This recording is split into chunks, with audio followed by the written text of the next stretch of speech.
मग ती एवढी फ्री आहे की तिच्या सख्या भाचा वारला हम्म, 22 वर्ष, माझा मामे भाऊ. हम्म, तर तिने सगळ्या गावासमोर फैसला होतो, मुस्लिम लोकांमध्ये जमात हम्म, बसते, जमात.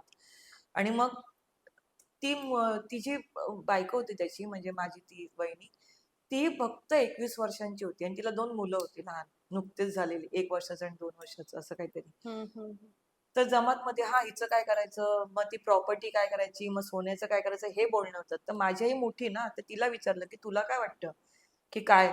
तर माझी आई म्हणते की हा प्रश्न खूपच वेगळा आहे, काय करायचं काय नाही. तिचं पहिलं लग्न लावून द्या, ती 2 मुलं आपण सांभाळूया, तिचं पहिलं लग्न लावून द्या. मी बिन नवऱ्याचं आयुष्य काढलंय, मला माहितीये कसं असतं. अख्खं आयुष्य काढायचं, त्या मुलीचं आपण नुकसान करतो. आणि ती मुस्लिम आहे माझी आई, आणि तिचे हे विचार आहेत. एवढी ती फ्री आहे, इतकी ती हे आहे. माझी आई म्हणायची, अगं तू बारीक बिरीक हो, बघ कशा त्या बाकीच्या मुली कसं स्कर्ट वगैरे घालतात, कसं तुम्हाला वाटत नाही का, अशी आमची आई आम्हाला म्हणायची. अहो, तू जर माझ्या आईला भेटशील ना, तू म्हणशील की किती वेगळ्या दिसतात. आम्हाला ना लाज वाटते, आम्हा दोघी बहिणींना तिच्या बरोबर कुठे जायला, कारण ती इतकी सुंदर आहे ना माझी आई. लांब केस. माझी आई तरुणपणी मीना कुमारी सारखी दिसायची. ओ, आणि माझे चाळीतली माणसं म्हणतात की बापरे, माझे वडील सोडून गेले ना, तेव्हा जवळजवळ वाडीतले दोघं तिघं तिच्या येऊन सांगितलं, जे आधी वहिनी वहिनी म्हणायचे त्यांनीच येऊन नंतर तिला विचारलं होतं लग्नासाठी. असं होतं माझ्या आईचं. पण ती नाही, ती खूप स्ट्रॉंग आहे, स्ट्रॉंग म्हणजे इतकी स्ट्रॉंग आहे ना. आता आईचा सपोर्ट आहे अभिनय क्षेत्रात कसा आहे? म्हणजे तू आता जे गेल्या काही वर्ष तुझ्या सोबत ज्या गोष्टी घडल्या त्याच्यानंतर आईचं म्हणणं काय होतं की बस कर, बस झालं, हे क्षेत्र काही बरोबर नाही? नाही, उलट नाही. तिचं म्हणणं वेगळं आहे आत्ता. हा. तिचं असं म्हणणं आहे की माझा नवरा जेव्हा मला सोडून गेला, हम्म, किंवा तो काही सोडून नाही गेला, जे काही झालं, मी हार नाही मानली. मी 4थ्या-5व्या दिवशीच कामाला लागले होते, हम्म, ते हम्म, सगळं विसरून. कारण त्या धक्क्यातून ती निघालीच नव्हती, ती बोलतच नव्हती कोणाशी, आई माझी. कळेच ना, नवरा अचानकच आता येणार नाही याच्या पुढे आयुष्यात, आणि 2 मुली आहेत, कसं करायचं. तर तर ती म्हणे मी त्याच्यातून निघाले. आता जर जी 25 वर्ष तू घासली आहेस, किंवा जी तू मेहनत केली आहेस ना, आता तू खरं म्हणजे ही मेहनत फुकट नाही जाऊ दिली पाहिजे. बरोबर. हम्म, आता तू ह्याच्यातूनच वर ये, किंवा तू प्रयत्न कर वेगळं करण्याचं, किंवा तू हार मानू नकोस आता. हम्म, मग ती आधी सांगत होती की नाही करायचं, पण आता ती मला असं सांगते की आता हार मानू नकोस, तू कर, तू प्रयत्न कर, तुला यश आहे. हे आत्ता पण मी, नाहीतर 2 वर्ष, अगं मला सांग, 25 वर्ष मी स्ट्रगल करते, माझं काही होत नाही. मी किती डिप्रेशन, आणि किंवा मी सोडूनच द्यायला पाहिजे होतं ना हे. बरोबर. म्हणजे पण आईचा सपोर्ट आहे. आत्ता सपोर्ट आहे. ती म्हणते आत्ता तुला खरं सपोर्टची गाणी. खरोखर मी मधल्या काळात मला ना भीती वाटायची काम करताना किंवा हे. तर तिने मला सांगितलं की तू जे काम केलंयस ना, ते बघ, ते मोबाईलवर येतं ना तुमच्या. मग हम्म, तिने मला सांगितलं की मी खरोखर बघायला लागले माझं काम. आणि मी म्हटलं अरे, हे मला येतंय. आणि मग तसं मी पुन्हा सुरू करायला खरं. लागले, म्हणजे केलं मी माझं काम. बरं, नाटकांविषयी आपण एक एक एक एक हा. बोललो. फू बाय फू मध्ये कशी काय एंट्री झाली? अगं मी ना एक सिरियल केली होती, लक्ष्मण रेषा, हम्म, झीची. हम्म. तर त्यामध्ये ना असं ते हलकं कोण फुलकं, होतं ग? मला आठवलं, लक्ष्मण रेषा जुनी खूप मालिका. लक्ष्मण रेषामध्ये आम्ही जे 7 जणी होतो, हम्म. त्याच्यामध्ये पल्लवी वाघ होती, मी हा, होते, हा. त्यानंतर जितेंद्र जोशीची बायको मिताली जोशी पण होती. हो. हा. आणि यशस्वी हे साधारण मसुरकर. किती सालचं म्हणतेस तू? 2009. 9 मधलं. ओके. लक्ष्मण रेषा, त्याचे 100 कारण नाव एपिसोड. ऐकलंय मी हा, मालिकेचं. हा. कबड्डीवरती होती, हो, कबड्डी हो. ना. नाही, नाव हो, ऐकलंय मी. कबड्डीच. हुतू म्हणजे काय, कबड्डीच ना, कबड्डी. कबड्डीच, हा, त्याच्यावरतीच होती ती. तर तर त्याच्यामध्ये ना ते हलकं फुलकं कॅरेक्टर होतं माझं. तर ते कॉमिक झालं ते कॅरेक्टर. तर मग फू करायचं होतं, तर निलेश मयेकर होते ना. तर हम्म. ते ह्या सिरियलला पण होते आणि ते ह्याला पण होते. तर त्यांनी माझं नाव सुचवलं होतं. सगळ्यात नवीन पोरगी, आणि जिने नाटक आणि म्हणजे यदाकदाचित वगैरे केलं होतं. मला कॉमेडी येत होतं हे माहित होतं लोकांना. पण सिरियल वगैरे काहीच नाही, काही संबंध नाही. त्यांना माहित पण नव्हतं. भू मधले जेवढे होते त्यातले सगळ्यात नवीन पोरगे मी होते. मी आणि निलेश साबळे. हो, हो. निलेश दोघच अँकरिंग करायचं. अँकरिंग करायचे. हम्म. मीच होते.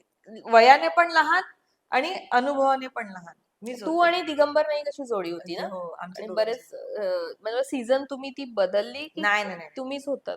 पहिल्या सीझनला मी आणि दिगंबर नाईक, दुसऱ्या सीझनला मी आणि विकास समुद्रे, तिसऱ्या सीझनला मला नाही सांगितलं.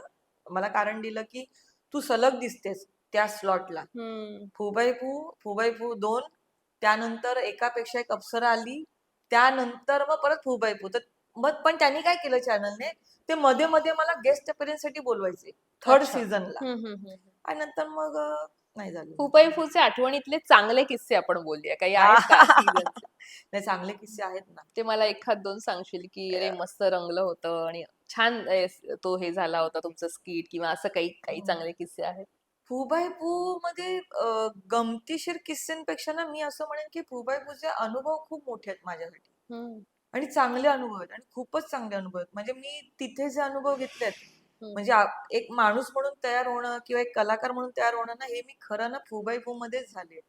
तसं हम्म. बघायला गेलं तर. म्हणजे मला आठवतंय काही रिजेक्टेड स्क्रिप्ट यायच्या. म्हणजे आल्यात दुसऱ्या कोणासाठी तरी. हम्म. आणि मग सांगितलं गेलं की नाही, मला नाही जमणार हे एका दिवसात.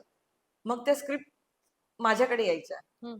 म्हणजे माझं ऑलरेडी दुसरीकडे दुसऱ्या स्क्रिप्टवर काम चालू असायचं माझं आणि दिगंबरचं. म्हणजे हे तुम्ही दिगंबर नाईकला पण विचारू शकता. हम्म. तर माझ्याकडे ते यायचे की तू करशील का आरती, चांगलं आहे. मी कधीच नाही म्हटलं नाही. मी म्हटलं करेन, मी प्रयत्न करेन, बघूया काय. आणि 3-4 तासात मी ते करून दाखवायचे. आणि मग त्याला ते चांगलं समोरून जजेस कडनं त्याला चांगले हे पण यायचे हम्म. कमेंट्स वगैरे. तसे मी 2-3 केले. त्यातून आगरी मला बोलताच यायचं. हम्म. आगरीबाई मी उभी केली. हम्म. ऍक्च्युली तिथेच कुणाच आगरीबाई बोलता येत. आणि मला असं वाटतं मी जेवढे आधी स्किट वगैरे पाहिलेत, प्रॉपर जी आगरीबाई जी उभी करायची होती ती मी केली स्किट मध्ये, असं हम्म. मला वाटतं. तेव्हा तू आणि विकास होतात ना अगदी? नाही, दिगंबर दिगंबर आणि बरोबर. हा. दिगंबर बरोबर तर माझा खूपच आमच्या खूप चांगल्या आणि खूप गोड आठवणी आहेत. तसं बघायला तर माझं आणि दिगंबरचे ना आमची खूप भांडणं व्हायची. एकदम प्रेमाची भांडणं वगैरे व्हायची. हा म्हणजे नाही. आणि अगं तुला किस्से माहित नाहीयेत आमच्या दोघांचे. खरं म्हणजे आमचं ना, आत्ता पण तू म्हणशील ना, तर आम्ही भेटल्यानंतर पण काय आहे वगैरे असं ना, असं चालूच असतं आमचं. बरं. आम्ही यायचो, आम्ही आमचं आमचं काम करायचो आणि निघून जायचो आणि आम्ही स्किट करायचो, तेही निघून जायचो. हम्म. पण आम्हाला जे सुपाऱ्या यायचे किंवा इव्हेंट यायचे, दोघांना जोडी-जोडीनेच येणार ना. हा. आम्ही खूप केलेत. सगळ्यात जास्त इव्हेंट आमच्या जोडीने केलेत. अच्छा. सुपाऱ्या वगैरे. हो, आम्हाला त्यावेळेला खूप जण बोलवायचे. हम्म. तर लोकांनी माहितीये का, लोकांना वाटायचं की त्याचं आणि माझं लफडं आहे. इंडस्ट्री मधल्या इंडस्ट्री मधल्या म्हणजे लोकांनी दिगंबरचं आणि तुझं माझं इंडस्ट्री काम बघून आमचं दोघांचं, तुमचं एवढं कसं काय म्हणजे गोड म्हणजे काम होतं. तुमचं हे ट्युनिंग आणि ट्युनिंग एकत्र तू हा. आत्ताही बघशील तर आमचं ट्युनिंग असं कळेल की अरे आमचं लफडंच आहे. तर बरं, एक तर किस्सा असा आहे जिथे ना दिगंबरला घाम फुटला होता. मी आणि दिग्या इथे चाललो होतो शिर्डीच्या पुढे. हम्म. तिथे आमचा इव्हेंट होता. तर दिग्याची खूपच ओळख ना हम्म. सगळीकडेच. हम्म. तर दिग्या म्हणाला शिर्डीला जाऊया आपण जाता जाता. मी म्हटलं हम्म. हो चल शिर्डीला जाऊया. तर आम्ही ना, ते आम्हाला घ्यायला आले. हम्म. आणि त्यावेळेला कसं आम्हाला लोक ओळखत बिळकत होते ग, तर होते हा. भामसर बिमसर आणि ते हम्म. आणले वगैरे. आम्ही हम्म. गेलो आतमध्ये. तर आम्ही जायच्या आधी त्या समाधीवरती ना, ते बाबांची जी समाधी आहे त्याच्यावरती ना, कुठलं ते जोडपं आलं असेल, त्यांनी ते हे ठेवले असतील गुच्छ, ते हम्म. पिवळ्या रंगाचे सेम गुच्छ ठेवले असतील हा आणि हा. हारबीर घातलेले असे मोठे. हम्म. आम्ही दोघं गेले. तर त्या गुरुजींनी आम्हाला ते 2 गुच्छ दिले हम्म. आणि हार दिले. आता ते काय हार आपण ह्याच्या धरून घेणार आहे गळ्यात स्वतःच्या बाबांचे. हम्म. हार आणि गुच्छ असं घेऊन ना आम्ही बाहेर पडलो ग. तर तिथे आलं लक्षात म्हणजे काय झालं असेल. मला दिग्याच आठवतोय, घाम फुटलेला. मी आणि दिग्या असे ना जोडीनेच बाहेर पडणार ना, आता तिकडनं त्या दरवाजातून मागे पुढे कसं काय होणार. तर जोडीने बाहेर पडलो ना, तर तिथे एक फॅमिली होती, फॅमिली जवळजवळ 10-12 जणांची. तर त्याने टाळ्या ठेवा दिल्या आम्हाला. आम्हाला माहितच होतं तुमचं लग्न होणार. आणि ना दिग्याला घाम फुटला. ऐक, म्हणजे मला तर तिथे, मी तर तिथेच गेले होते. तर नाही. आणि दिग्याकडे बघितलं, दिग्याला पूर्ण घाम. हो नाही, नाही आमचं तू नाही. मॅरिड होतो त्यावेळेला ना? दिग्या मॅरिड, हो. अगं मुलं तेच दिग्याला. बोलते मग अजूनच. दिग्याचा घाम फुटला. बरं तुला माहितीये का, मी लक्ष्मी वर्सेस सरस्वती करत होते डेली हम्म. सोप, हम्म. संजीवनी जाधव आणि मी. हम्म. तिनेही मला एकदा विचारलं, आरती तुला मी एक विचारू का? मी ना विचार ना. नाही, आता तिचं आणि माझं खूपच खास आहे. म्हणजे ती हम्म. खूप चांगल्या ह्याने की एक असतं ना की मोठी आहे मी किंवा तर लग्न झालेलं आहे किंवा हे. तर मला म्हणाली की मला असं कळलंय की 2x4 मध्ये तुझं काहीतरी म्हणतात दिग्या हा आता तू ताई बरोबर बरी आहेस ना मी आता फोन करतो उचलणार पण नाही तो फोन म्हटलं एवढं आहे आमचं आम्ही फक्त कामापुरती बोलतो आताही आम्ही फक्त कामापुरती बोलतो पण बऱ्याच लोक अगं गडकरीला आम्ही एका इव्हेंटला गेलो होतो ना आता मला सांग बॅकस्टेजला ज्या समोर स्टेजवरती कार्यक्रम चालू असतो लाईट चालू असतो बॅकस्टेजला अंधार असतो त्या पॅसेज मध्ये त्या कार्यक्रमानंतर आमचं स्किट होतं तर आम्ही बोलत होतो बोलत म्हणजे चक्री मारत होतो असं उभं राहून तिथे येऊन एकाने आम्हाला तुम्ही लग्न कधी करणार एवढं पण मला ना ह्याच्यातून मला ना एक तर हसू येतं आणि दुसरं म्हणजे असं वाटतं की अरे वा इतकी आमची जोडी छान जोडी होते म्हणजे छान आमचे विचार तर अजिबात पटत नाहीत दोघांचे बरोबर